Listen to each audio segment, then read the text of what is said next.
Buena tarde, mi nombre es Alejandro Pérez Henao, hago parte de la Subdirección Educativa y Cultural de Jardín Botánico como educador ambiental del nuevo escenario tropicario. En la tarde de hoy compartiremos en este espacio Tejiendo la Palabra desde el Tropicario con el señor Guillermo Alberto Santos Ceballos. Don Guillermo, buenas tardes, ¿cómo está? Buenas tardes Alejandro, buenas tardes Paula, buenas tardes a todo el equipo del Jardín Botánico y a todo el público que nos está viendo hasta ahora. Muchísimas gracias, señor Guillermo, de parte del equipo de Tropicacio tan importante. En este momento, pues voy a dar como una pequeña introducción sobre su perfil y daremos inicio al... El señor Guillermo es biólogo de la Universidad Nacional de Colombia con experiencia en temas relacionados con conservación de la biodiversidad y autoridad ambiental, quien hizo parte del equipo de profesionales que aportó en el escenario tropicario antiguo y contribuyó en la elaboración del libro de colecciones especializadas para la conservación y publicación de Jardín Botánico. Con una trayectoria de 11 años en parques nacionales naturales, en la actualidad ejerce como coordinador del grupo de trámites y evaluación ambiental. El señor Guillermo nos estará compartiendo la charla cuyo título es Colecciones especializadas de la conservación, una herramienta para afianzar el conocimiento de la flora colombiana. Para dar inicio, solicitaremos a los participantes que incluyan las preguntas que surjan de forma escrita en el chat de la charla y al final dispondremos de tiempo necesario para responder las dudas y realizar una conversación con el señor Guillermo de una manera más amena. Iniciamos, por favor. Bueno, antes de eso también, pues agradecerle a Guillermo por haber aceptado esta invitación y también por abrir este espacio que se va a tratar de hacer mes a mes, enriqueciendo esta gran colección que es el tema del tropicario. Entonces, por eso es que queremos pues continuar con esas charlas que se han venido haciendo, continuar con estas acciones que debemos hacer pues virtuales y pues qué mejor manera también que la gente pueda conocer ese espacio como tan esperado por varias personas. Entonces, gracias nuevamente, Guillermo, por estar aquí el día de hoy. Bueno, muchas gracias a ustedes. Me encanta el nombre que le pusieron al espacio, además, Tejiendo la Palabra es algo que se usa mucho en términos de las comunidades indígenas. Y qué bueno que nosotros, el resto de la sociedad, recojamos esa experiencia de tejer la palabra, porque tejiendo la palabra también tejemos sociedad. Yo les voy a contar básicamente parte de lo que fue mi experiencia. Yo trabajé 6 años en el Jardín Botánico entre el año 2004 y el 2010. Yo, por supuesto, ya 11 años desvinculado de la entidad, pero el Jardín Botánico fue mi primera casa desde el punto de vista laboral, fue donde yo aprendí a ser un profesional de verdad ejerciendo la profesión de biólogo y me siento muy agradecido con esa institución. Siempre la llevo guardada en mis recuerdos y en mi corazón porque además hice grandes amistades allí y bueno, encantado de estar otra vez en esta mi casa, así sea de forma virtual. Siempre seré parte del Jardín Botánico y dispuesto no solo a título personal, sino desde la institución que represento, que es Parques Nacionales, a apoyar la misión tan importante que es también complementar lo que es conservación in situ, que es lo que hacemos nosotros, con la conservación ex situ, que es lo que hacen los jardines botánicos. Si me lo permiten, entonces voy a compartirles una presentación, una breve presentación como para que acompañe un poco la historia que les quiero contar, de muchos de ustedes conocida, de otros no tanto. Entonces, pues aquí está la presentación. Creería yo que ya la están pudiendo visualizar. Sí, así es, la vemos. Bueno, perfecto. Arranco mi presentación diciéndoles que como parte que fui integrante de la subdirección científica del Jardín Botánico y con la experiencia que adquirí allí, pude, con el apoyo por supuesto y con el concurso de grandes profesionales y de expertos en la materia, consolidar una publicación que algunos de ustedes tendrán, que me enorgullezco en decir que en su momento fue un éxito en ventas en el Jardín Botánico y llegó hasta sitios insospechados. Incluso esta publicación está por allá en el Jardín Botánico de Londres, en el Jardín Botánico de Madrid, en sitios que yo no hubiera esperado que hubiera podido llegar. La hice con grandes profesionales, como el profesor José Luis Fernández Alonso, que hoy hace parte del Real Jardín Botánico de Madrid, que fue profesor muy importante del Instituto de Ciencias Naturales, con Jorge Sarmiento también, un gran experto en materia de orquídeas, y con el apoyo, por supuesto, de un equipo formidable que en su momento estaba en la subdirección científica, del cual todavía perdura gente como Gustavo Morales, que es, digamos, una persona clave en los temas de las colecciones del Jardín Botánico. Dicho esto, pues quiero comentarles un poco como cuál fue la experiencia que yo tuve y cómo recojo yo a raíz de eso que efectivamente agrupar una serie de familias, de plantas, grupos botánicos en colecciones ya especializadas, con una curaduría especial, que le permita a uno ser mucho más específico en su manejo y recabar mucha más información sobre ellas, es efectivamente una herramienta que nos permite avanzar efectivamente en el conocimiento de la flora, no solo a los profesionales que se dedican al oficio de la botánica, que yo abandoné ya hace un tiempo porque estoy dedicado más al tema administrativo, sino también al público en general, a la gente aficionada a estos temas, a los estudiantes, a los que son inquietos por el tema de la conservación y de la biodiversidad. Estas colecciones especializadas son de verdad una herramienta para poder avanzar en estos temas. Como antecedente brevemente, para los que no saben, el Jardín Botánico estuvo cerrado parte de la década de los 90 y a finales de los 90 se reabrió, y en ese proceso pues surgieron y hubo grandes intérpretes de lo que se quería y de lo que se debía hacer un jardín botánico en ese momento, como el profesor Edgar Linares de la Universidad Nacional, el mismo Gustavo Morales, otros que se me escapa nombrar aquí, el profesor Escayón, bueno. Y dentro de ese quehacer de ya volver a fortalecer el Jardín Botánico como una institución del distrito, como un centro de investigación, como un sitio para que tanto estudiantes como profesores y como público en general pudiera acceder no solo a un espacio verde, a un espacio vivo en medio de la ciudad, sino a un cúmulo de información útil para crecer como personas y para apropiarnos del conocimiento sobre la flora, pues tenía que haber como una sistematicidad en la organización de la colección viva del Jardín Botánico. La colección viva, que es pues la serie de plantas que están allí y nosotros podemos llegar y admirar en nuestro recorrido por el jardín. Y en ese orden de ideas y basados en la conceptualización que existe a nivel internacional y las adaptaciones que se hicieron de esa conceptualización a nivel internacional, y bajo los lineamientos de la BGCI, que es la Organización para la Conservación de los Jardines Botánicos, con libritos como este que muestro aquí, que nos guían un poco en cómo planear las colecciones, ¿verdad?, de los jardines botánicos a nivel mundial, pues surgió la idea y la iniciativa de que teníamos que tener en este jardín botánico también colecciones especializadas. Pero ¿cómo las consolidamos o cómo las priorizamos o cómo sabemos qué grupos son importantes y qué grupos debemos resaltar en esas colecciones? Pues a través del cruce de una serie de criterios, ¿verdad? Una serie de criterios que pasan por la distribución geográfica de las plantas, por la distribución altitudinal. Recordemos que nosotros somos un jardín botánico tropical de alta montaña, donde las prioridades son ecosistemas de bosque andino y páramo, pero también, y es muy importante porque esta es la primera charla que nos habla del tropicario, pues también tiene una representación de plantas de otros niveles y de otras zonas de vida. Entonces, de la zona de vida tropical, de la zona de vida subandina, de las selvas húmedas tropicales. Es importante también que en nuestro jardín tengamos una representación para que los ciudadanos puedan admirarla en su propia ciudad. Y es lo que recogía el antiguo tropicario, que nostálgicamente recordamos ahora, que tenía una gran variedad de ambientes, y este nuevo tropicario del que ya más adelante los compañeros de la Subdirección Científica del Jardín Botánico nos van a hablar, de este renacer del tropicario, que en buen momento se tomó la decisión de generar una estructura más grande, que pudiera acoger más variedad de plantas con mayores capacidades desde el punto de vista tecnológico, etcétera, para poder manejar esos ambientes cálidos y poder recrearlos en un espacio aquí a la altitud en la que nos encontramos. Otros criterios importantes para uno seleccionar estas colecciones especializadas es su representatividad en el país, ¿verdad?, en el país en el que nos encontramos.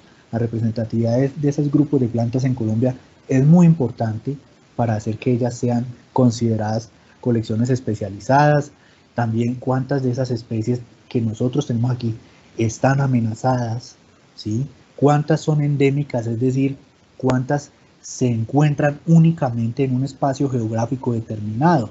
Hay endemismos de Colombia, pero también hay endemismos de una cordillera o de la otra, o hay plantas endémicas de un solo departamento del país. Eso es importante también. Y por supuesto los usos que se dan a las plantas son muy importantes también para determinar su importancia. En la medida en que una planta sea útil, en la medida que la población en general se apropie del conocimiento de ella para darle una utilidad, ya sea alimenticia, ya sea para la fabricación de artesanías, ya sea como medicinal, eso hace que la planta sea apropiada culturalmente y cobre una importancia mayor que muchas otras. Incluso muchas plantas tienen una importancia desde el punto de vista ritual, espiritual, para las comunidades étnicas que habitan el territorio, y eso también realza su importancia. Y vamos precisamente en ese orden de ideas a hablar de la importancia de este tipo de colecciones. ¿Por qué son importantes las colecciones especializadas para la conservación, que nosotros resumimos en la sigla CEPAC? Colecciones especializadas para la conservación. Eso puede sonar complejo o puede sonar ajeno muchas veces para el público en general, pero son útiles en la medida en que constituyen lo que llamamos bancos de germoplasma, es decir, un reservorio de la información genética, ¿sí? De la información genética de las especies que es importante conservar, porque su hábitat se ha perdido debido a la deforestación, debido a la ampliación de la frontera agrícola, debido a muchos usos inadecuados que se le ha dado al territorio. Estas colecciones ex situ, ¿sí? Fuera de su hábitat natural, son un banco, un reservorio donde la genética de esas plantas se conserva, y nosotros podemos recolectar sus semillas, sus esporas en el caso de plantas como los helechos, etc. Y podemos guardarlas y podemos preservarlas para el futuro, para programas de restauración, para poderlas propagar in situ y después brindarlas a escenarios de restauración de ecosistemas degradados. Podemos también con estas plantas abordar líneas de investigación como los estudios fitoquímicos muy importantes que se han hecho por varias universidades. Resalto yo la Universidad Industrial de Santander, donde se hicieron muy buenos trabajos con la colección de labiadas, por ejemplo, en plantas que son ricas en aceites esenciales, en resinas, en sustancias de las que se pueden aislar moléculas y moléculas a las cuales se les puede buscar un potencial medicinal, cosmético, alimenticio, etc. Eso es clave también. Por supuesto tienen un valor ornamental. Ustedes van a ver ahorita cuáles familias existían en esa época como colecciones especializadas. Ahora hay más, ¿cierto? Ahora hay más, en esa época eran 5, pero tienen un valor ornamental importante. Y eso las potencias desde el punto de vista social, desde el punto de vista económico, desde el punto de vista del acercamiento de la sociedad, por ejemplo, al turismo de naturaleza, entre otras cosas. Y por supuesto son un elemento muy importante para la educación ambiental, para que el público conozca, apropie, a través de la experiencia de conocer una especie de planta, sepa sobre su hábitat, sepa sobre su ecología, sepa sobre sus usos, sepa sobre el ecosistema donde ella existe en la naturaleza, sepa sobre su ambiente, sobre la región geográfica a la que pertenece, y a través de eso también permear un poco el tema cultural, ¿sí? El tema social, el tema económico. Entonces, estas plantas son muy importantes para el tema de la educación ambiental, de la concientización y de la apropiación del conocimiento por parte de la sociedad en general. Entonces, en ese momento les decía, había 5 familias: aráceas, que son los anturios; las bromelias, que muy popularmente se les conoce como quiches; las cactáceas, que son los cactus que todos conocemos; las labiadas, que en algunos ambientes son muy conocidas, en otros no tanto, pero es la familia de las salvias, de las mentas, de los mastrantos, de otras plantas aromáticas muy bonitas, pero también muy interesantes desde otros puntos de vista.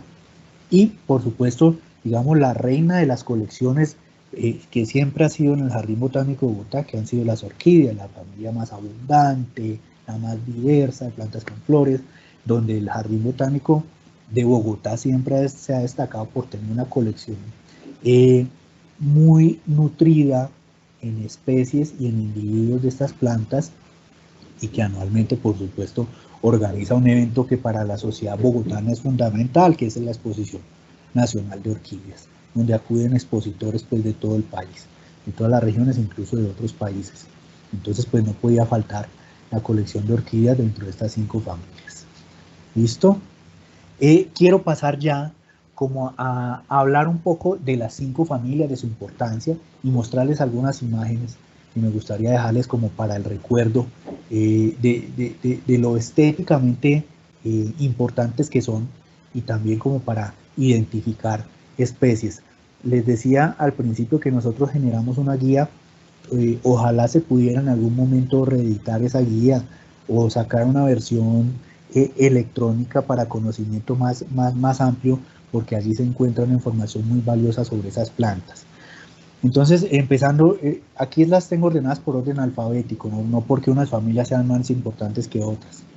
Empezando con las aráceas, bueno, para los que no saben, las aráceas son la familia que forman los anturios, lo que llamamos los cartuchos, esa serie de plantas que nosotros vemos muy comúnmente, muy frecuentemente, donde son plantas predominantemente herbáceas, es decir, plantas que no producen leña, madera, sino que son herbáceas, algunas son trepadoras, etc.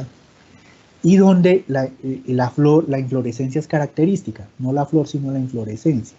La inflorescencia está aquí, que es esta parte amarilla, que es el espádice. Allí están agrupadas tanto las flores masculinas como las flores femeninas de la planta, y acompañadas de una hoja modificada, muy bonita y muy vistosa en muchas de ellas, que es en este caso esta rojita acá, que se llama espata. Entonces espádice y espata son características fundamentales de la inflorescencia de las aráceas.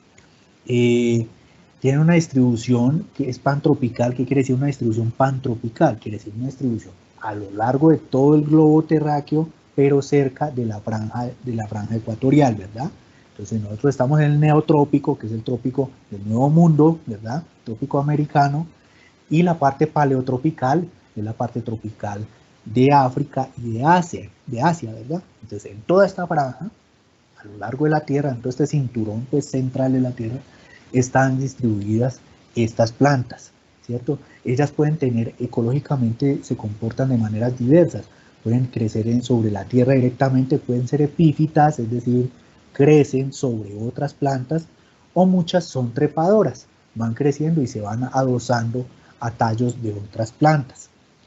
Ellas por lo general son afines a sitios con sombra, ¿sí? Son afines a sitios sombreados, la encontramos en una capa del bosque, nosotros llamamos sotobosque, es decir, debajo de la sombra de los árboles. Ellas están allí creciendo muy bien, en unas situaciones donde se conserva muy bien la humedad y donde la radiación solar, digamos, no es tan fuerte, y donde la hojarasca o la materia orgánica en descomposición es una descomposición más o menos lenta y le permite, digamos, allí generar su hábitat. ¿Por qué las aráceas se convirtieron en colecciones especializadas para la conservación en el jardín botánico? Pues tiene una razón de ser, no fue porque a nadie le pareció simplemente que eran bonitas o vistosas. Colombia es el país más rico en aráceas del mundo, ¿sí? Eso está respaldado por expertos como el profesor Tom Croat de los Estados Unidos, creo que es de la Universidad de Missouri. Incluso él colaboró en algunos de las determinaciones de las plantas que teníamos en el jardín botánico. Existen alrededor de 20 especies amenazadas de aráceas en Colombia. Sin ser esta familia la más diversa de las plantas con flores, tener alrededor de unas 20 especies amenazadas en Colombia hace que cobre una importancia el tema de las aráceas y de su conservación, no solo in situ, sino también ex situ, como en el caso del jardín botánico. Y también parte de sus usos, por supuesto ornamentales, porque ustedes ven que los anturios son usadas como flores de corte, y también adornan muchas casas, muchos recintos, porque también se prestan mucho para hacer plantas de sombra, etc. Por otro lado, hay raíces de esas plantas que son alimenticias, como el caso de la que llaman malanga, se consume mucho en las islas del Caribe.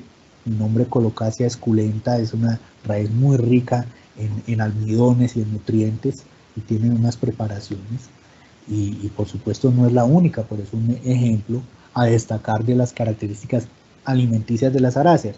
Y también encontramos, por ejemplo, en Colombia la fabricación de cestería, etcétera, con plantas como esta Heteropsis flexuosa que llaman el yaré, y se hacen, digamos, elementos muy importantes, digamos, con esta planta que tiende, digamos, a ser como un bejuco. Entonces, hay, digamos, argumentos y razones por las cuales se ha constituido.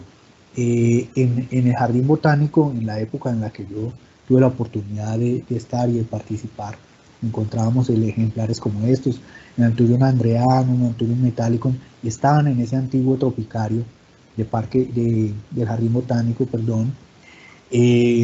Estaba este Anthurium vechi en el ambiente amazónico, estaba la mostera que le dicen balazo, que es muy común y ahí la hay en muchos jardines, de hecho, entre otras, ¿verdad? Estos philodendron, estos Anthurium, que adornaban no solo el tropicario de la época, sino también representaciones de bosque andino. De hecho, se colectaron varios de estos ejemplares en zonas cercanas a la capital, como la región del Tequendama, y otras regiones donde todavía se conservan elementos de esta flora in situ, ¿verdad?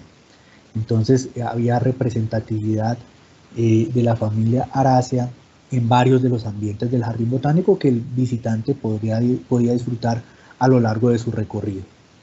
Pasando ya a la segunda familia, que es la de las bromelias, que también muchos se preguntarán qué son las bromelias. Bueno, es lo que la gente llama comúnmente quiches, cardos, piñuelas. De hecho, la piña, esa piña tropical que consumimos, es una bromelia, pero también pues muchas otras que son de tipo ornamental, pues también son bromelias. La mayoría, ¿por qué se caracterizan? Porque sus hojas quedan apretadas aquí en la base y surgen de la base del tallo de la planta y se agrupan en forma de roseta, ¿verdad? Esto es muy importante ecológicamente hablando y ya paso a explicar por qué. Son una flora originaria de América, es decir, no necesariamente concentradas en la parte ecuatorial, también las hay en latitudes más altas y más bajas, pero son plantas del Nuevo Mundo. Colonizan una gran variedad de ambientes, desde el nivel del mar hasta los páramos podemos encontrar bromelias, pasando por el bosque subandino, el bosque andino, alto andino, el subpáramo. En todos estos ambientes podemos encontrar diferentes tipos de bromelias, y lo que les decía de las características ecológicas, esa disposición de las hojas hace que en muchas de ellas se forme un reservorio entre esa cuenca de hojas que permanece encharcado y donde pueden habitar diferentes especies de insectos, de anfibios, donde pueden cumplir parte de sus ciclos reproductivos, etc. Son refugio para la fauna también. Pueden crecer directamente en tierra, pero también las hay muchas que son epífitas. Lo mismo que hablábamos en el caso de Anthurius, muchas bromelias crecen sobre los troncos de los árboles. Aquí vemos, por ejemplo, en la imagen de la derecha, las flores de una puya, que es una planta típica de páramo, una bromelia muy importante en la ecología de los páramos. ¿Por qué son cepas las bromelias? Entonces vamos a cruzar varios criterios. Primero, que Colombia es el segundo país más rico en bromelias después de Brasil, siendo Brasil una extensión pues de como 3 o 4 veces más grande que la de Colombia. Nosotros somos el segundo país más rico a nivel mundial en bromelias. El 37% de las especies de bromelias de Colombia son endémicas, es decir, no existen sino en Colombia. Alrededor de 160 especies de las que tenemos en Colombia están amenazadas, 109 de ellas en la cordillera oriental, es decir, aquí donde estamos parados en este momento. Muy importante ese criterio, siendo que el Jardín Botánico de Bogotá pues, está en este territorio de la cordillera oriental. Y por supuesto sus usos, pues ya hablábamos de la piña, algunos cardos, etcétera, son comestibles. El tema ornamental es importantísimo. Si ustedes salen a los viveros de la región de Fusagasugá, etcétera, ustedes encuentran enorme variedad de bromelias, muchas de ellas por supuesto variedades generadas ya artificialmente, cruces, híbridos, etcétera, para precisamente que se han generado para el tema de la jardinería. Sin embargo, muchas de las que están en el ambiente natural también pues tienen una belleza notoria. Y también otros usos como la extracción de fibras. Entonces, por ejemplo, encontramos esta bromelia magdalenae, donde se sacan fibras para la elaboración también de, por ejemplo, temas como las cañas de pescar y otro tipo de artefactos que se pueden sacar de esas fibras extraídas. En ese tropicario de la época, de la década del 2000 y de temprana década del 2010, pues se tenían representadas algunas especies como estas, muchas originarias del país, muchas originarias de Brasil, muchas originarias de otras latitudes, que se agrupaban en esa muestra, en esa exposición del tropicario, como esta Aimea disticanta, que uno resalta pues la belleza de sus inflorescencias, Aimea fasciata, y estas Aimea gamosepa, la que le llamaban a esas florecitas, las llamaban fosforitos. A los niños de los colegios les encantaba admirar estas bromelias cuando iban ahí.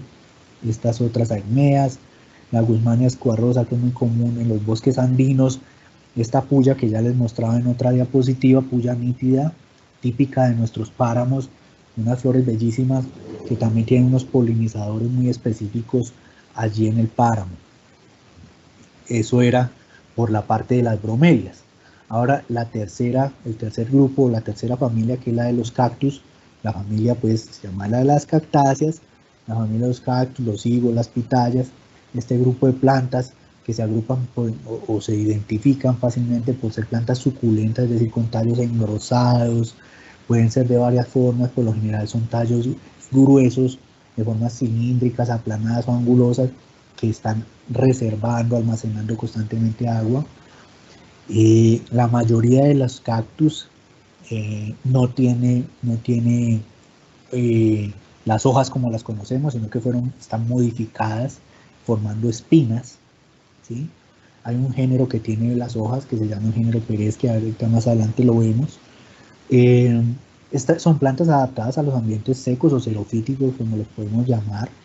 Son plantas americanas, porque hay un género africano llamado Ripsalis, pero la mayor, pues en general son plantas de origen americano, que lo vemos mucho en los desiertos, en las zonas desérticas del sur de Estados Unidos, norte de México, la parte pues también del norte de Chile, pero también están en ecosistemas que no necesariamente son desérticos, sino que tienen unas condiciones xerofíticas, unas condiciones secas de baja precipitación que encontramos, por ejemplo, aquí cercanas a Bogotá, en la zona de La Herrera, en Mondoñedo, en las zonas de Nemocón, etc. Podemos encontrar ambientes donde son hábitats propicios para el crecimiento de este tipo de plantas. Colonizan una diversidad de hábitat importante. Desde el nivel del mar hasta 4.500 metros podemos encontrar algunas especies de cactus. Y bueno, ¿por qué son importantes? Entonces nosotros aquí tenemos endemismos como muy importante la mamilaria colombiana, la Huigincia borhuequiana. Bueno, son especies que están además no solo endémicas sino amenazadas porque sus hábitats han sido muy alterados en temas, por ejemplo, de explotación de canteras, ¿sí? La pérdida de hábitat de las cactáceas, así no se creyera, es muy importante porque en Colombia y a nivel mundial no solo se talan los bosques, se despeja mucha vegetación, se retira mucha cobertura vegetal para muchas actividades. Entonces en estos enclaves xerofíticos, en estos enclaves secos, la amenaza es constante por la presión, sobre todo de explotación, por ejemplo, de materiales de arena, de residuos, etcétera, donde crecen estas plantas de su hábitat natural, pues se ven desplazadas por la actividad humana. En los enclaves de La Herrera, Mondoñedo, Nemocón, Villa de Leyva, etcétera, cercanos a la capital, donde hay endemismos. Eso es clave. Otro tema son importantes los usos. Nosotros, alimenticios, los higos, las pitayas, el nopal, que es la Opuntia ficus indica, muy importante y alimenticia y culturalmente para muchas culturas. Por supuesto son reservorios de agua, es decir, ecológicamente cumplen un papel fundamental porque son reservorios de agua en sitios muy secos. Usos tradicionales y medicinales, el más destacable a nivel mundial, el del peyote, que tiene unos elementos o unos compuestos alucinógenos que son usados por las comunidades indígenas de México, del sur de Estados Unidos. El cactus San Pedro, que es esta especie de Echinopsis pachanoi del sur de Colombia, de Nariño, que también tiene unos usos de tipo cultural. Y por supuesto son plantas ornamentales. en la mayoría de las casas que uno pueda visitar tienen un cactus, sea pequeño, sea grande. Además se le atribuyen muchos temas de orden energético, que absorbe la estática, bueno, muchas de esas otras digamos, usos atribuibles a este tipo de plantas la hacen muy apetecida también desde el punto de vista ornamental para tener en las casas. En las colecciones del Jardín Botánico las encontramos tanto en el tropicario, ¿cierto?, como en el ambiente xerofítico que tenemos representado en el jardín hasta en la actualidad. Estas fotos corresponden a ese ambiente xerofítico donde se destacan estas especies, Austrocilindropuntia, son especies que se ramifican muchísimo y tienen unas flores bonitas, vistosas.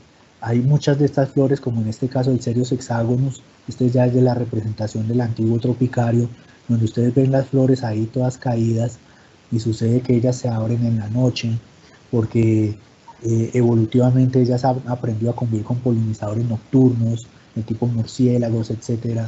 Entonces se abren en la noche, están cerradas en el día en muchos casos, adaptaciones ecológicas que tienen, estas muy interesantes, Cereus repandus, estas otras traídas, en su época se trajo este epifilum, se trajo de municipios cercanos a San Juan de Río Seco, Nariño, Cundinamarca, por allí por la parte baja ya como el Magdalena medio cundinamarcense, se trajeron en una época con el profesor José Luis Fernández de la Universidad Nacional en su época, varios ejemplares para enriquecer la colección. Este que es muy vistoso y admirado mucho también los visitantes en su época, expuesto a la nata por esta serie pues, de vellosidades blancas, le decían el viejito, el abuelito, a ese cactus, a este le decían, recuerdo mucho los chicos cuando iban a visitar el jardín, cola de mico, y el de Wintera Aurespina, también muy bonito y muy ornamental, que también estaban estos en la representación del viejo tropicario. Estos melocactus que también fueron colectados en su momento en regiones secas de Cundinamarca. Ustedes ven la vistosidad de las flores de los cactus que muchas veces no son admiradas, se queda uno de pronto con el detalle del tallo y de la espina y no mira, por ejemplo, la belleza o la estética floral que tienen los cactus. Esta que les mencionaba al principio, que es un cactus con hojas no modificadas en espinas, sino que las espinas están en el tallo. Este tiene hojas, la pereschia, muy importante, y estos otros estenocebrios, también con flores nocturnas, son una muestra como representativa de lo que se tenía en su momento en esa colección del tropicario, para concluir el tema de las cactáceas. Ahora pasamos a la colección de las labiadas, es la cuarta que se introdujo allí. Allí fue muy importante el aporte, y vuelvo y nombro como la cuarta vez al profesor José Luis Fernández, donde él en su momento supo gestionar y llevar al Jardín Botánico desde muchas regiones. Les voy a pedir que me disculpen un segundito porque se me va a apagar el computador para retomar. Dame un segundo, por favor. Ya superé el tema. Bueno, entonces continuamos con las labiadas. Las labiadas no son tan conocidas a nivel general como lo son las otras que les había mencionado. Todo el mundo conoce los cactus.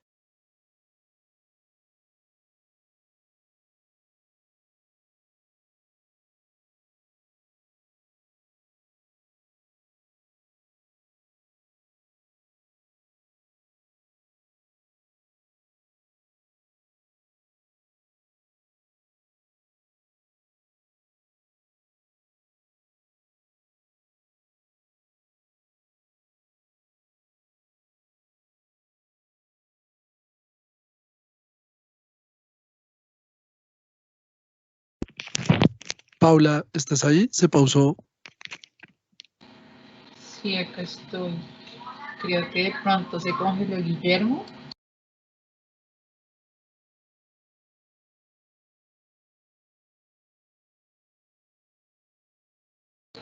Permítame un momento, voy a tratar de comunicarme con Guillermo. que seguro tuvo problemas de conexión.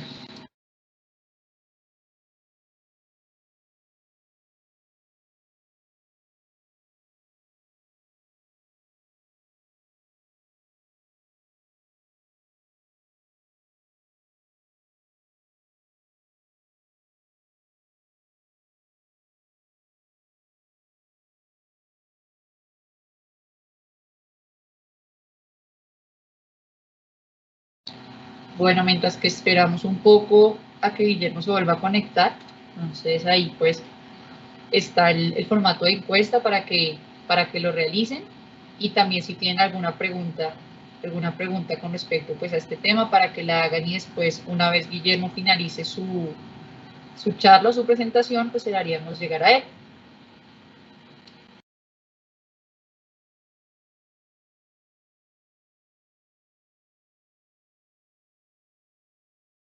Igual también los invitamos a que no se desconecten, porque después de la charla del señor Guillermo viene el señor Humberto con la actualización de las colecciones en el Tropicario nuevo, para que continuemos ahí conectados en el proceso. Gracias.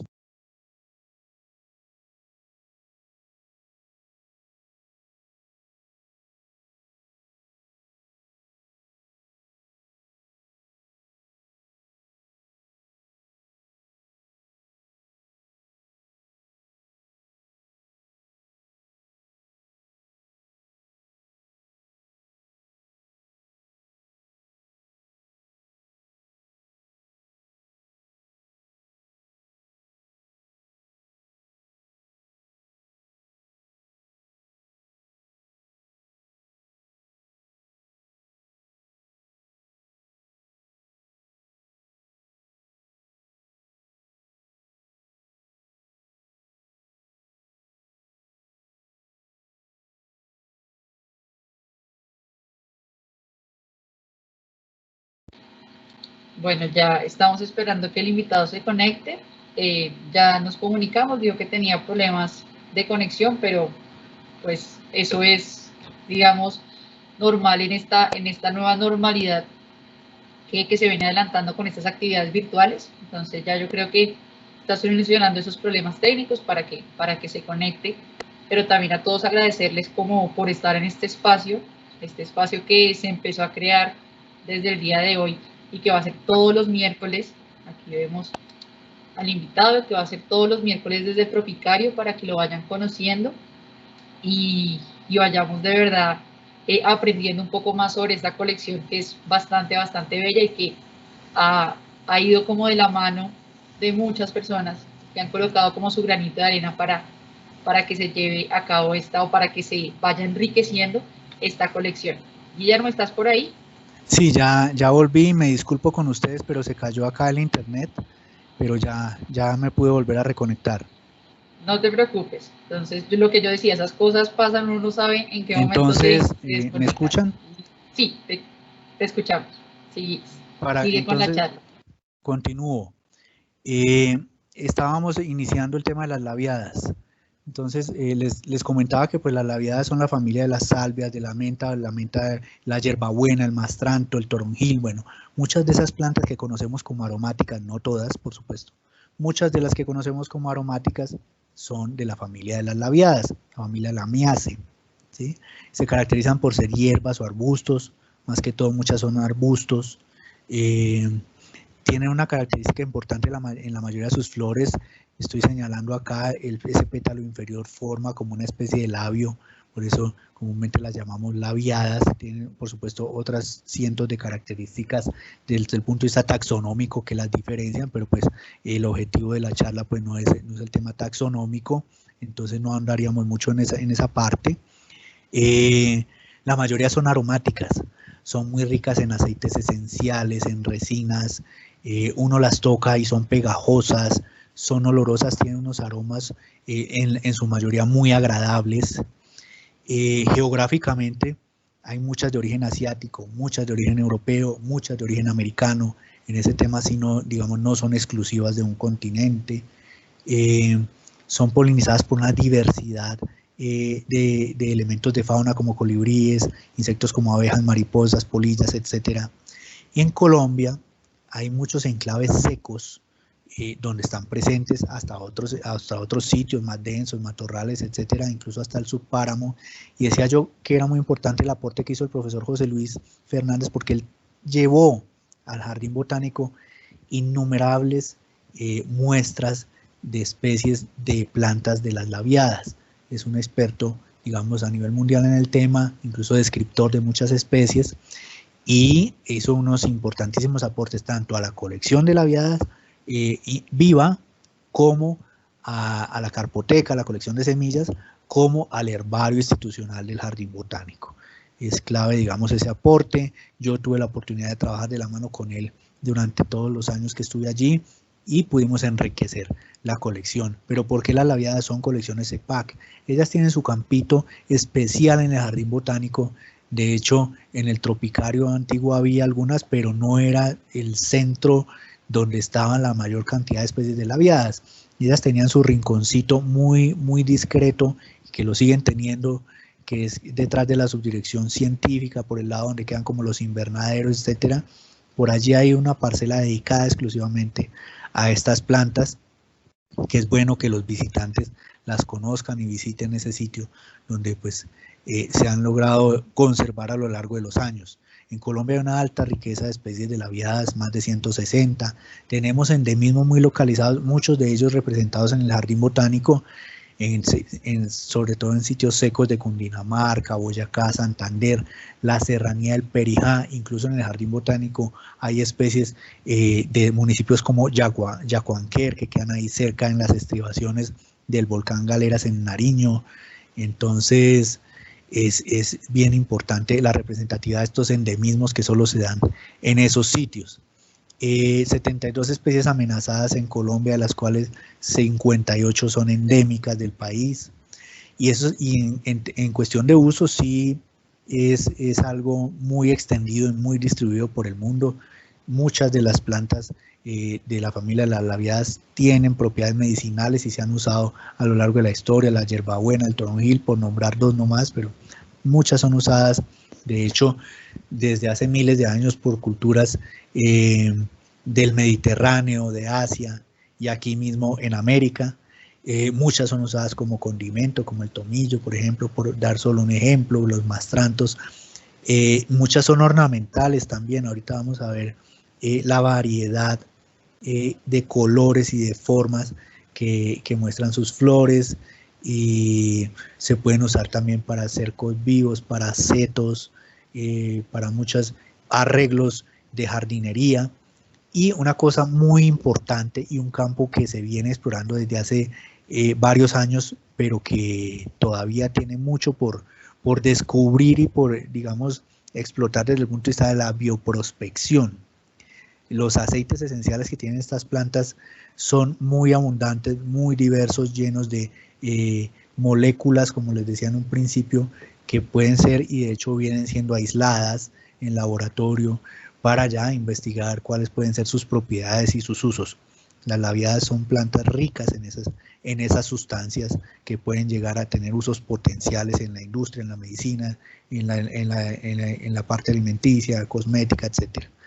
Entonces, esos son, digamos, los criterios que hacen que las labiadas sean una colección especializada para la conservación, y van a ver ustedes, digamos, la variedad y la riqueza que tiene el Jardín Botánico, en especies como esta, Iptis perbulata, la Mintostachys mollis, nuestra salvia Bogotá, la salvia bogotensis, miren ustedes, ahí está, con sus flores características moradas. Ustedes ven la cantidad de vellosidades que tienen los tallos de estas labiadas. Esta salvia ortostachys, su especie zoatensis, típica de enclaves secos, por ejemplo en el departamento de Boyacá.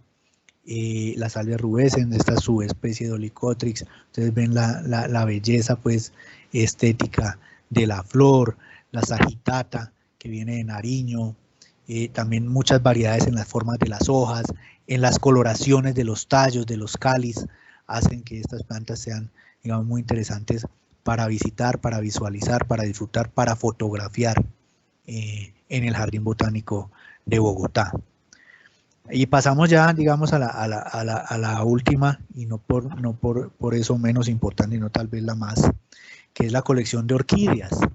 Colección de orquídeas en el jardín botánico se ha caracterizado por abarcar varios ambientes y varios espacios del jardín. Por supuesto, el tropicario no escapa a esta colección, pero se tienen unos invernaderos aparte también, donde solo se da el manejo de estas diversidad de especies de plantas. Las orquídeas, por supuesto, son plantas herbáceas, todo el mundo las ha visto, pero tal vez algunos se queden con la representación de la catleya, que es la flor nacional, y no saben muchos datos que hay que saber y apropiar del tema de las orquídeas. Primero, pues como la distribución son trímeras, es decir, tienen 3 sépalos, que son los que forman el cáliz, ¿cierto? Y 3 pétalos, el inferior muy modificado en la mayoría de los casos, en una estructura que se llama labelo o labio o pétalo inferior, con un centro que es la parte fusionada de la parte reproductiva de la planta, que se llama la columna, donde han desarrollado estas plantas evolutivamente unas formas especiales para que un tipo especial de polinizador sea el que llegue allí y pueda, digamos, hacer o ayudar, coadyuvar con la polinización y la reproducción en el hábitat natural de estas plantas. Esas sí son plantas que se distribuyen por todo el mundo. Es la familia de plantas con flores más abundante que existe en la naturaleza. Pues, se estima que pueden ser más de 25.000 las especies a nivel mundial, sin contar los híbridos que se han generado también para el tema de los cultivares y la jardinería y la horticultura de estas plantas. En Colombia, pues más del 80% de las especies de estas plantas están en la región andina. Ellas pueden ser epífitas, pueden ser terrestres, tienen variedades de formas, de tamaños, de colores, pues con una riqueza muy grande por explorar y por estudiar todavía. A eso se dedican muchos expertos a nivel mundial desde el punto de vista taxonómico y muchos aficionados también desde el punto de vista pues, del cultivo de estas plantas y de su propagación. Porque son CEPAC. Colombia es el país más rico en especies de orquídeas, más de 4.000 especies de orquídeas. Colombia es el país más rico en especies de orquídeas a nivel mundial. Es lo primero. Lo segundo, más de 1.500 especies endémicas solo se dan en Colombia. Lo tercero, más de la mitad de esas especies están amenazadas. Todas las especies de la familia de las orquídeas están en los apéndices CITES, que son los apéndices del tráfico de especies a nivel mundial. Todas las orquídeas están en CITES, lo que quiere decir que tiene una importancia el control de su tráfico, porque además hay mercado mundial de orquídeas. Las orquídeas se exportan, se trasladan de unos países a otros por su alto valor, digamos, desde el punto de vista estético, de la jardinería, de cómo las valoran los que se dedican a ser coleccionistas de estas plantas. Eso hace que aumente también la amenaza. Amén también de la pérdida de hábitat, porque pues si ellas crecen en los bosques, al ampliar frontera agrícola, al desaparecer el hábitat boscoso, pues desaparecen también las orquídeas. Y en cuanto a usos, por supuesto, el uso ornamental es muy importante. También hay un potencial fitoquímico en donde hace falta explorar bastante las sustancias, y mucha gente no sabía, pero la vainilla natural, no digamos los extractos o las esencias de vainillas artificiales que ya conseguimos, sino la vainilla natural proviene de una planta de la familia de las orquídeas, la Vanilla planifolia, que aquí tenemos una fotico, esta sí no del jardín botánico, pero para ilustrar un poco la charla. Entonces vemos ahí como datos interesantes de las orquídeas. En la colección del jardín botánico, por supuesto, predominan muchas de las plantas, por ejemplo, como la flor nacional, la Cattleya triana, esta que le dicen cuna de Venus, que es la Anguloa clowesi, otras de otros géneros, comparetias, las masdevalias, que también son muy vistosas, la masdevalia ígnea, de estas miltoniopsis, que también son muy apreciadas, los odontoglossum, una de estas de este género, es la flor de Bogotá, en su momento Odontoglossum, creo que ahora el género cambió y se llama Oncidium. Aquí tenemos también una muy representativa, Oncidium astilabium. Esos son como muestras representativas. Por supuesto, en el jardín botánico, creería yo, en la época en que yo estaba, había alrededor de unas, no sé si más o menos 500 especies de orquídeas representadas en el jardín.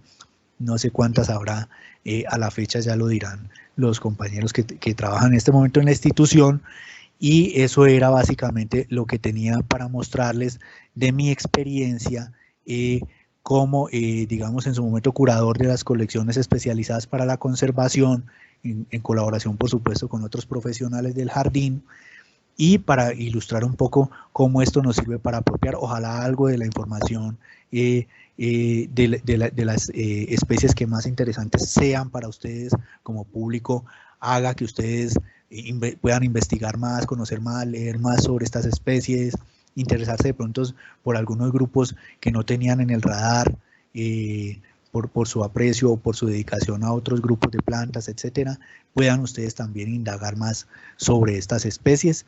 Y agradecer de nuevo al Jardín Botánico que me haya contactado, que me haya invitado a participar con ustedes en este espacio, y por supuesto que no sea, digamos, la última vez que interactuemos también con este querido público que nos acompaña en redes sociales. Muchas gracias, Paula, Alejandro, y a todo el equipo. Muchas gracias a ti, Guillermo, por esa presentación. Vamos a hacer es que vamos a decirle a Científica que hagan como su presentación, y después les haríamos las preguntas que tienen. Hay unos mensajes muy bonitos que Betica quizás te los vamos a socializar, pero gracias por habernos recordado ese antiguo tropicario, como por ahí también nos escribieron. Entonces no sé si Humberto, para que compartas pantalla, como había dicho mi compañero Alejandro, lo que vamos a hacer es que ellos van a contar desde este momento qué es lo que la colección CEPAC de Tropicario tiene hasta ahora. Buenas tardes a todos. Sí, en un segundo ya compartimos la presentación. Ya está ahí. Entonces me presento. Muy interesante la presentación de Guillermo. Estas colecciones especializadas para la conservación, pues, en verdad son una línea de investigación del Jardín Botánico bastante fuerte, y sobre todo que en Colombia tenemos todo el potencial, con ciertas familias que tenemos una diversidad muy alta, además de eso muchas especies endémicas y con problemas de conservación, por supuesto, porque estas especies de distribución muy restringidas son las primeras que se afectan con los procesos de deforestación, con los cambios de cobertura. Entonces, es un área, estas colecciones especializadas enfocadas a la conservación o que tienen un problema de conservación, prácticamente es un área en donde se puede aportar bastante. Entonces, a continuación, no sé si ya están viendo la presentación, ¿me confirman? Sí, la estamos viendo. Vamos a explicar muy rápidamente, esperemos que sea rápido, entre dos personas, Margarita López, que es una de las investigadoras que apoya el Tropicario, que es mi persona. Yo voy a hacer una pequeña introducción de la infraestructura del Tropicario, y Margarita va a exponer qué colecciones tenemos dentro de ese Tropicario y cuáles son las perspectivas que tenemos, ¿sí? En cifras, cuántas especies esperamos representar, algunas de ellas, y lo importante de saber es que en este Tropicario la idea es tener colecciones de plantas de zonas cálidas, ¿sí? Plantas que no se pueden dar en el clima de Bogotá y que las podemos tener en los jardines normales del Jardín Botánico, sino que tienen que estar bajo unos invernaderos, que son unas construcciones especiales, ¿sí? Entonces, a continuación, de aquí les voy a comentar por qué existe un Tropicario nuevo en el Jardín Botánico. La principal objetivo es tener representantes de plantas de otros climas diferentes al de Bogotá, ya sean climas de zonas muy altas como el superpáramo, que son, este es un ecosistema que está por encima de los 4.000 metros de elevación, prácticamente por debajo de las nieves perpetuas, ¿sí? Entonces, ese tipo de plantas no se puede tener en los exteriores aquí en Bogotá. Entonces, para eso se hicieron una edificación especial para esto. Y también tener colecciones de plantas de zonas cálidas por debajo de los 1.500 metros de elevación, ¿sí? Que regularmente no se dan en este clima de Bogotá. También tiene como objetivo es documentar, el Tropicario tiene como dos líneas de colecciones. Las colecciones especializadas como CEPAC y una que se llama Plantas Útiles.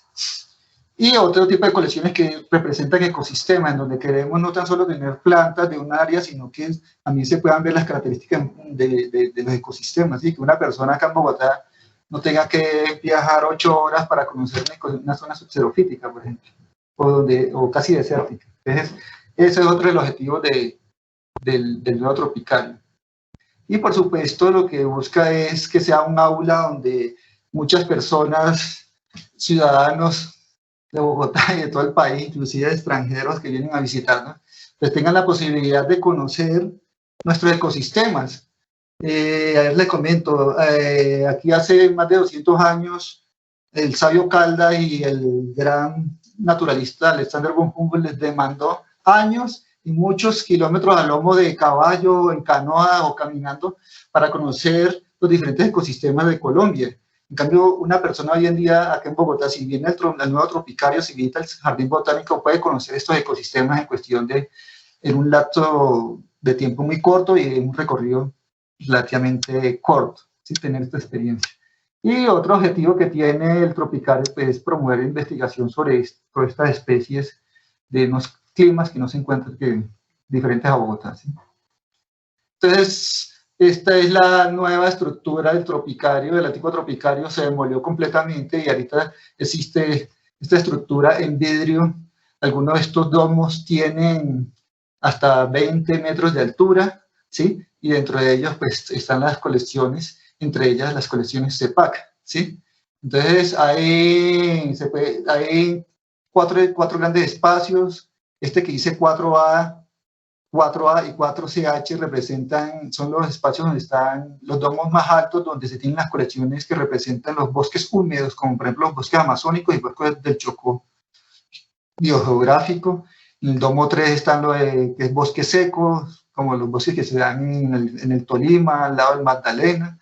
En el domo 2 hay colecciones temáticas de plantas útiles y este domo 1 es especializado en las colecciones CEPAC, ¿sí? No obstante, en cada uno de estos otros domos también hay colecciones CEPAC, como vamos a comentar ahorita, más adelante. Esta es la vista desde el suelo de cómo se ve el nuevo tropicario. Entonces, esto es un verdadero lujo y un verdadero privilegio que una ciudad tenga esta infraestructura y poder conocer, pues, acceder a este mundo de las plantas, que pocas ciudades en el mundo tienen esto, ¿sí? Así era cuando se inició con este tropicario. Este es el aula o el domo que representa hoy en día la colección del Chocó biogeográfico. Esa es una fotografía externa de cuando lo están construyendo. Esta es la parte del bosque seco tropical. Aquí a la izquierda está como estaba hace más o menos un año y se fueron ya consiguiendo las colecciones y se fueron colocando aquí. En esta área hay una colección especializada, CEPAC, que es la de cactus, ¿sí? Como expuso Guillermo ahorita, este es un grupo casi exclusivamente americano, ¿sí? Con unos buenos representantes en Colombia. Ahorita Margarita le va a exponer cuántas especies se encuentran en Colombia y cuántas esperamos a tener dentro de este espacio de bosque seco en el Jardín Botánico. Y este era como era hace más o menos año y medio, el domo donde está la colección CEPAC, ¿sí? Específicamente, ¿sí? Donde está concentrada la mayor cantidad de colecciones CEPAC. Estaba completamente despejado, tiene un pequeño lago en el centro donde tenemos colecciones de plantas acuáticas, ¿sí? Así era como se veía hace cerca de un año. Y así es como está actualmente, ¿sí? Ya lleno completamente con los diferentes, tenemos no tan solo las familias que acaba de poner Guillermo, sino que hemos ampliado a 3 o 4 familias más, que Margarita les va a exponer y que les va a mostrar cifras sobre ellas. Es un espacio verdaderamente hermoso, donde se puede vivir, experimentar lo que es una colección CEPAC, y en verdad como experimentar toda esa diversidad que hay en el país, ¿sí? Muchas de estas colecciones que son plantas amenazadas, muchas son plantas que tienen un potencial ornamental impresionante, ¿sí? Plantas que son dignas de tenerlas en cualquier jardín, en el que sea, y pues allá vamos a tener un derroche de todas esas especies que vamos a poder observar. Entonces, bueno, aquí un contraste de cómo como está hoy en día y como era hace cerca de un año cuando se trasladó toda la colección CEPAC del antiguo Tropicario a la nueva instalaciones del Tropicario, ¿sí? Bueno, aquí los voy a dejar con mi compañera de trabajo, Margarita López, que les va a documentar algunas cifras de qué es lo que esperamos tener en esta nuevas instalaciones, ¿sí? De las colecciones especializadas para la conservación. Entonces, Margarita, bienvenida. Gracias. Buenas tardes para todos. Entonces, retomando la palabra de Humberto y de Guillermo, queríamos mostrarles que en este espacio, finalmente, después de un fuerte esfuerzo de parte del equipo y todo, y es importante también primero hablar como del marco teórico que está debajo de las colecciones especializadas. Existen unos parámetros que surgieron en función de todo este estudio de las familias botánicas de importancia para Colombia, y estos parámetros se consolidaron en 6 requisitos que tienen que cumplir las familias para ser parte de las colecciones especializadas, y por eso después en el 2005 pudieron entrar nuevas familias a este tipo de colecciones. Entonces, estos requisitos corresponden a que uno de ellos debe ser que, por ejemplo, la distribución altitudinal y geográfica de esta familia, de estas familias botánicas, deben ser restringidas. ¿Qué quiere decir? Que las familias tengan una presencia limitada en el territorio nacional y por ende cualquier afectación en los ecosistemas pues las vulnerabilice. Por otro lado, también en función de las bases de datos que tienen los herbarios, es importante saber que estas familias deben tener una alta representatividad en Colombia. O sea, hay muchas presencias en distintos espacios del territorio. También las listas rojas han ayudado mucho para lograr identificar que dentro de estas familias haya un alto número de especies amenazadas o en alguna categoría reportadas. El endemismo también es otro factor supremamente importante, y lo que también estaban hablando hace un momento, que era especies con usos conocidos, plantas útiles o medicinales. Entonces, en función de eso, en el 2005 entraron nuevas familias a estas colecciones, entre ellas heliconias, gúneras, samias y begonias. Y a continuación les voy a mostrar unas estadísticas generales del filtro que hemos hecho desde las colecciones para poder enriquecer el tropical. Entonces, en cuanto a las orquídeas, actualmente Colombia cuenta cerca con 3.600 especies. El filtro que hicimos para tener, digamos, un universo potencial o objetivo de enriquecimiento ha sido las orquídeas de zonas cálidas, por debajo de los 1.500 metros sobre el nivel del mar, y en ello encontramos que hay más o menos 1.400 especies. De ellas, 400 serían endémicas en el caso de las orquídeas. Para el caso de las bromelias, el filtro de las zonas cálidas nos arrojó 380 especies y endémicas 115. En el caso de las aráceas, 650 especies y endémicas 200 especies. Estamos ahora, claro, entonces el punto de esto es cómo poder entender el universo que debemos ir a explorar para poder enriquecer el tropicario y poder ofrecer una alta representatividad de especies endémicas. En cuanto a cactus, 58 pertenecientes a las zonas cálidas y únicamente 4 especies endémicas. En cuanto a labiadas, 180 especies pertenecientes a zonas cálidas y 23 endémicas. Y en pasifloras, 130 especies y 22 endémicas. Samias es una familia ejemplar que tenemos porque tenemos una alta representatividad de las endémicas, tenemos 6 especies. Y en esto vamos a hacer una profundización muy sencilla en cuanto a esta familia para también contarles que tenemos otras familias distintas que en este momento Humberto les va a ampliar. Bueno, en esta gráfica lo que estamos mostrando es algo de cómo está representada la colección CEPAC Tropicario en cuanto a familias, ¿sí? Se han aumentado un poquito las familias de este tipo de colección, ¿sí? Podrán ver, son más de 10, pero las principales son la familia de los anturios, que se llaman aráceas, la familia de las platanillos, que se llama heliconiaceae, la familia de las orquídeaceae, y en este caso la familia de las samias, ¿sí?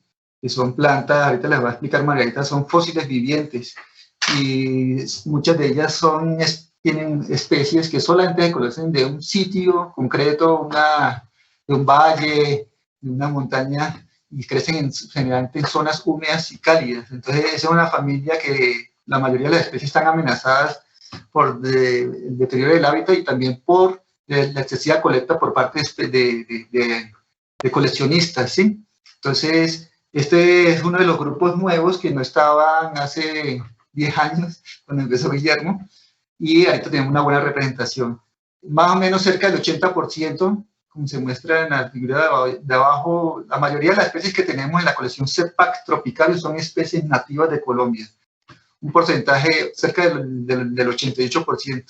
Y esas especies nativas, aproximadamente cerca del 10%, son especies endémicas que solamente crecen en Colombia.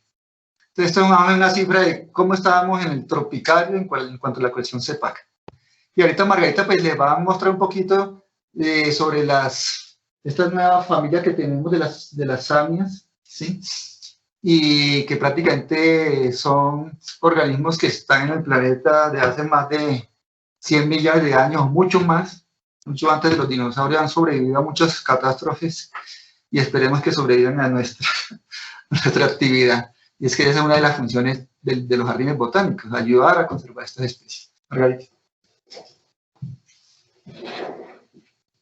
Bueno, entonces, efectivamente, la mayoría de linajes de plantas con semilla que datan desde la misma época en que aparecen estos registros fósiles de las cícadas, que es más o menos entre 270 y 200 millones de años, están extintos. Quiere decir que las cícadas sí han logrado perdurar en los ecosistemas hasta hoy de una forma muy efectiva y se conocen como coníferas tropicales.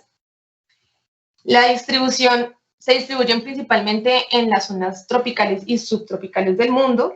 En el neotrópico se distribuyen casi la mitad de las especies y van desde el suroeste de Norteamérica hasta la Amazonía, incluyendo el Caribe.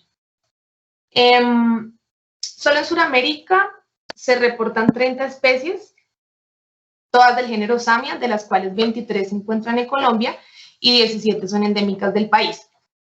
Las listas rojas para la familia indican que todas las especies de Samia están en algún riesgo de extinción. Esto porque tienen ciclos de vida lentos, tasas de fecundidad baja, consecuentemente una distribución geográfica restringida y tamaños poblacionales muy pequeños. Como ven allí, poseen una variabilidad morfológica de estructuras reproductivas muy diversa en tamaños, en colores, en estructuras.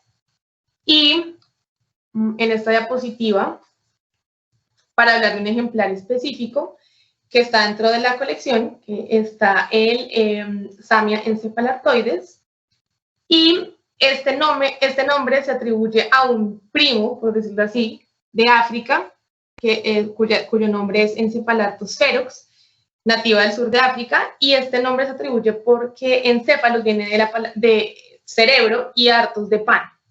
Esto debido a un almidón que se almacenaba en el tronco y que era fuente de alimento. Esta samia colombiana, la Samia encepalartoides, se conoce como cacao indio y se ha encontrado en los enclaves secos del Cañón del Chicamocha y, bueno, de estas partes de Santander.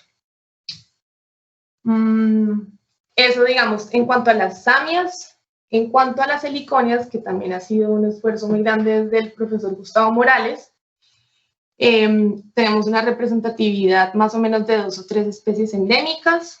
Digamos que un filtro muy grande para comprender esta familia sería especies de suelos inundables y de suelos drenados. Se consideran especies pioneras y que habitan o que colonizan claros de luz, lo cual genera una contradicción porque uno diría que si los bosques se perturban, pues las heliconias de alguna otra forma podrían promoverse o, bueno, colonizar más. Sin embargo, siguen siendo una familia con una restricción muy limitada al territorio nacional y si bien son dinámicas, están restringidas. Entonces son de supremo cuidado.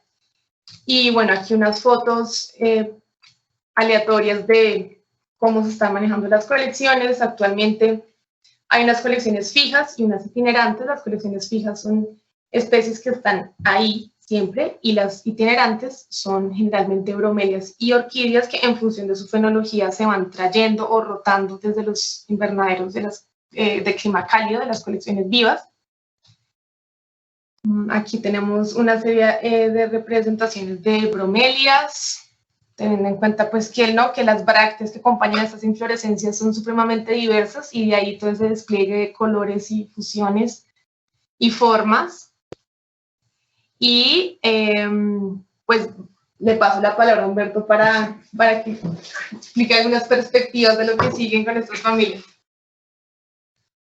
Bueno, entonces aquí me vuelvo a esta diapositiva donde muestra ese domo, el primer domo, por así decir, sí, el domo número 1, que es donde se concentra la mayoría de la colección CEPAC, ¿sí? Y pues en verdad es un área, un espacio que vale la pena conocerlo. Invitamos tanto a Guillermo como a todos los que nos están escuchando para que vean esta evolución del espacio, no tanto de la colección, porque la colección ha existido desde hace mucho tiempo en el Jardín Botánico. Simplemente que ahorita pues tenemos este nuevo juguete bastante sofisticado y que pues potencializa estas colecciones CEPAC, sobre todo para que el público tenga una experiencia agradable y pueda conocer este grupo de plantas y así pues conociendo nuestra diversidad pues de pronto tengamos un poquito, sea más efectiva la conservación, en verdad. Entonces que la gente sea consciente de que esas especies tan hermosas que se pueden ver y que crecen en diferentes partes del país, en verdad pueden desaparecer en cualquier momento y van a haber generaciones posiblemente que no las vayan a conocer. Entonces, tener esa experiencia de conocer estas plantas, esta colección especializada, es una del objetivo del Tropicario, del Jardín Botánico, y pues, como les cuento, es disponible al público para que pues, experimenten, ¿sí? Pues, esta sería nuestra presentación, agradecemos mucho. Y bueno, cualquier pregunta, aquí estamos atentos. Muchas gracias. Claro, su merced, muchísimas gracias a todos. En este momento, pues la idea es que los invitamos a todos los participantes a que nos brinden.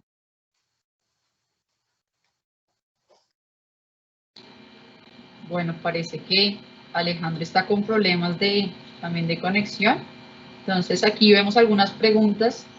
Si quieres, Humberto, dejemos de compartir pantalla para poder hacer las preguntas. Y por acá, Guillermo, ¿sigues por ahí? Aquí estoy. Listo, bueno, entonces primero voy a hacerte algunas de las preguntas que hicieron. Primero un comentario. Nos dice Carolina que qué bonita presentación, un recuento muy ameno de Tropicario que recorrió en su niñez y en las salidas de la universidad. Excelente conferencia y definitivamente corresponde con el nombre pues, de estos eventos que estamos generando, que es Tejiendo la Palabra, y ella nos dice que también le agregaría Tejiendo la Memoria. Entonces, gracias por ese comentario.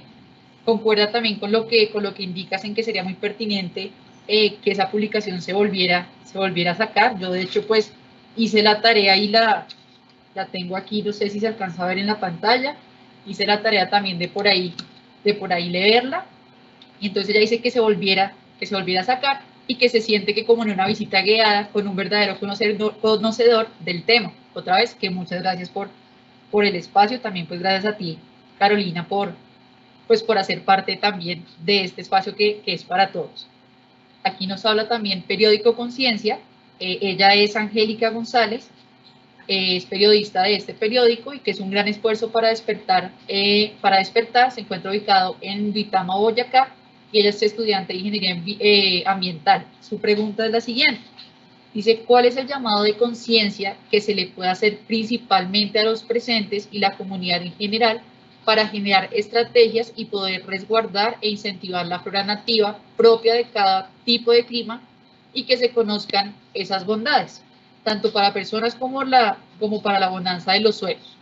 Esa es por ahí una pregunta, no sé si quieras contestar y ya te informo la otra que ella hace. Bueno, entendería yo que la pregunta hace relación como a qué acciones podemos emprender o de qué manera nos podemos juntar, tanto las instituciones, es decir, la institucionalidad, como la sociedad civil, para llamar a la conciencia y para llamar a la conservación. Yo creo que venimos haciendo una labor, pero nos hace falta más. Nos hace falta, yo diría que las instituciones, escuchar más a la ciudadanía, escuchar más a la gente en las regiones, aprender del conocimiento que la gente tiene en su territorio. La gente a lo largo de su vida en los territorios ha apropiado conocimiento. Nosotros muchas veces desconocemos eso y vamos como con una sola visión. Entonces, a mí me parece que es importante unir visiones, unir la visión de la academia con la visión de la sociedad que vive el día a día en el territorio, con la visión de las instituciones que tenemos que cumplir una misión y hacer que esos puntos de vista se hablen, esos puntos de vista dialoguen, en lo que nosotros llamamos el diálogo de saberes, no solo con las comunidades indígenas, con las comunidades ancestrales, las comunidades negras, sino también con el campesino que vive el día a día en su territorio, con la gente que vive en el pueblo, con la gente que incluso desde la ciudad tiene una visión y una conciencia de lo importante que es conservar la biodiversidad. El mundo sigue haciendo esfuerzos, pero digamos que no son suficientes. Y el llamado, por ejemplo, que nos hacen los científicos es a que adoptemos medidas urgentes para parar procesos que están determinando la extinción de especies, el calentamiento global, la degradación de los ecosistemas, la desertificación, la erosión. Entonces son varios llamados. Si uno se centra y se focaliza solamente en conservar una especie, pierde de vista el contexto. Para mí siempre, y el aprendizaje que yo he tenido en estos años de experiencia en conservación y siempre en el sector público, es que lo importante es conservar los hábitats, lo importante es preservar los ambientes. Si logramos, por ejemplo, que se respeten efectivamente los límites de la frontera agrícola, que se respeten las áreas protegidas que han sido declaradas por el Estado y además las que son de iniciativa privada, que se cambien de alguna manera los modos de consumo de la sociedad de los recursos naturales. Si logramos avanzar pasos, así sea pequeños, pero graduales, pero constantes, podemos generar un ambiente propicio para la conservación, ¿sí? Pero eso parte no solo de las instituciones, sino como de esas sinergias que tiene que haber entre instituciones y sociedad civil para sacar adelante estos procesos. Obviamente muchos requieren financiación, obviamente muchos procesos requieren también el concurso de la empresa privada, ¿sí? Pero en general es importante y es clave que haya como ese diálogo, esa sinergia, como entre los saberes de todos y entre las visiones de todos, para encontrar un punto de encuentro en el cual todos podamos, digamos, jalonar esfuerzos hacia un mismo lado. Eso se hace, por ejemplo, con temas de restauración ecológica participativa, se hace con políticas de participación social en la conservación, se hace con la divulgación de los elementos que alberga un sitio tan importante para el país como el Jardín Botánico de Bogotá, para que la gente lo apropie y lo conozca. Esto es muy importante, lo que viene haciendo el Jardín Botánico desde que comenzó la pandemia, intensificando estas jornadas virtuales con la ciudadanía, es fundamental para que no decaigan los esfuerzos que se han hecho durante décadas en este Jardín Botánico, para que la sociedad bogotana y los visitantes de la ciudad conozcan la riqueza natural de Colombia en un espacio de 20 hectáreas. Es increíble lo que ha logrado el Jardín Botánico en 60 años de existencia, en 65, 66 cumple este año. Eso, que la ciudadanía de Bogotá apropie el conocimiento de la flora de Colombia en un espacio que a uno le pudiera parecer mínimo, pero que está tan bien organizado, tan bien representado, tan bien etiquetado, tan bien sistematizado el conocimiento allí, que hace que la gente salga de allí con conocimiento. Entonces, eso es una acción importante y eso lo viene haciendo el jardín y no ha decaído a pesar de la pandemia, porque lo viene haciendo a través de estos medios. Yo los felicito de verdad, los felicito y sigan con esto, a pesar de que ya mañana se reabra. no cesemos en estos esfuerzos de utilizar la tecnología para divulgar y para que la ciudadanía apropie el conocimiento y aprenda más sobre conservación. Así es, muchas gracias por tu respuesta. No sé si Humberto quieras también dar tu opinión, pues tenemos a dos personas especialistas, digamos, como en este tipo de temas, entonces no sé si Humberto nos quieras dar tu aporte también a esa pregunta. Pues todo lo que hace el Jardín Botánico va encaminado a eso, a mejorar las condiciones de los ecosistemas del país. Ahorita que existe estas nuevas ambientes del jardín, donde pueden tener colecciones de bosques húmedos, zonas secas, entonces se amplía el rango de acción del jardín botánico, ¿sí? Y pues invitarlos a que conozcan, visitar el jardín botánico y que conozcan pues, como sus actividades y sus programas. Todo está enfocado a que tenemos que conservar lo que más podamos de lo que resta de nuestra diversidad. Y esto es algo, no es que sea algo romántico, algo bonito, sino que es algo inteligente, ¿sí? Es lo mejor que podemos hacer pensando a futuro, ¿sí? Y esta parte de tener contacto con la naturaleza, que es lo que se hace aquí en el Jardín Botánico, es vital para eso.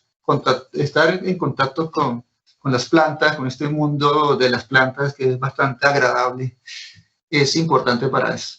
Entonces simplemente es invitarlos a que nos visiten y que estén atentos de todas estas presentaciones y charlas virtuales que está haciendo el Jardín Botánico.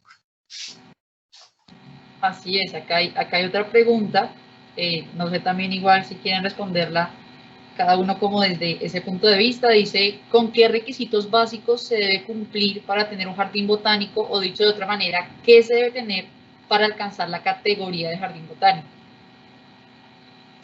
Bueno, yo te puedo comentar, para constituir jardines botánicos existe una legislación, hay un permiso ambiental que hay que tramitar ante la Corporación Autónoma Regional con jurisdicción en el sitio donde se ubica el jardín, o si la corporación tiene alguna relación con el jardín, debe tramitarse ante la ANLA, ante la Autoridad Nacional de Licencias Ambientales, ¿sí? Eso está regido y normado por la Ley 299 del 96, que es la que habla de la reglamentación de los jardines botánicos en Colombia. Ella establece que el jardín debe, primero, digamos, tramitar un permiso, y segundo, contar con un concepto previo del Instituto Alexander von Humboldt. O sea, a ellos se les pregunta por unos requisitos que debe cumplir. ¿Cuáles son los requisitos? Básicamente, que el jardín tenga colecciones de plantas vivas organizadas científicamente, como es el caso de nuestro Jardín Botánico de Bogotá. Que ejecute programas de investigación, ¿cierto? Puede ser investigación básica o puede ser investigación aplicada, pero siempre pues, en temas de conservación, de educación ambiental, ¿sí? Que el jardín promueva la investigación, que el jardín, que es muy importante también que quien sea quien esté a cargo del jardín use prácticas no contaminantes, es decir, que no use productos agroquímicos, esos insumos químicos, pues que no utilice nada de eso, sino que sus prácticas no sean contaminantes. Y creo que esas son como las normas básicas y los requisitos, pero hay que hacer un trámite ambiental para obtener ese permiso. Eso es lo que yo conozco del tema. Perfecto, yo creo que ahí sí quedó más que claro como esas cuestiones legales que toca hacer, y también como esa misión que debe tener como jardín botánico. Yo creo que iré cerrando con esta última pregunta. Dice... Perdón, me interrumpo ahí. Sí, bueno, ¿quieres complementar? Sí, señor. Hay un ejercicio que se hizo en Boyacá, en la zona del Alto Ricaurte, en donde algunas reservas naturales de la sociedad civil particulares implementaron jardines botánicos en sus reservas, ¿sí? O sea, tienen colecciones vivas, documentadas, hacen investigación de las plantas y tienen educación, ¿sí? En torno al mundo de las plantas. Entonces, eso se puede consultar, está en la web, se llama Red de Jardines Botánicos del Alto Ricaurte, así. Ahí pueden ver un ejemplo de cómo se pueden establecer jardines botánicos no oficiales, porque los jardines botánicos oficiales requieren toda la documentación que comentaba Guillermo, pero la metodología y establecer colecciones vivas de jardines botánicos sí se puede realizar. O sea, tener jardines botánicos lo podríamos hacer, ¿sí? Entonces, ahí pueden consultar en su red de jardines botánicos del Alto Ricaurte. Simplemente era eso. Perfecto, gracias por ese complemento. Aquí solo una cuñita, colocamos en los mensajes la encuesta para que pues la respondan, porque es importante para saber qué acciones debemos hacer para mejorar este tipo de actividades que estamos realizando de manera virtual. Yo sé que ya llevamos casi hora y media en este ejercicio, entonces solo voy a dejar con esta última preguntita. Dicen qué recomendaciones brinda a los colectivos y personas de educación ambiental que desarrollan procesos de conservación de especies vegetales, en especial de la CEPAC, en el territorio desde su experiencia. No sé quién quiera responder primero de los dos. Yo retomaría un poco, y ahí sí lo que decía Humberto. Hay muchas iniciativas privadas de conservación. El país se ha dedicado durante décadas, digamos, a declarar áreas públicas de conservación, ¿verdad? Los parques nacionales, los parques regionales, los distritos de manejo integrado, los distritos de conservación de suelos, etc. Y durante décadas se le restó importancia a la iniciativa privada en la conservación. Ahora tiene un auge muy grande. El tema de las reservas naturales de la sociedad civil que mencionaba Humberto. Es un boom a nivel nacional. La cantidad de propietarios privados de predios rurales que quieren constituirse como reserva. Y teniendo, digamos, dedicando parte de sus predios a la conservación, sin reñir con la producción, dedicando parte de su predio a la conservación, se pueden hacer miles de cosas, como lo que se plantea ahorita en la pregunta. Conservación de plantas, conservación de especies, conservación de grupos de especies, conservación de familias botánicas, el mismo ecoturismo, observación de aves, apicultura y prácticas orgánicas, sostenibles, etc.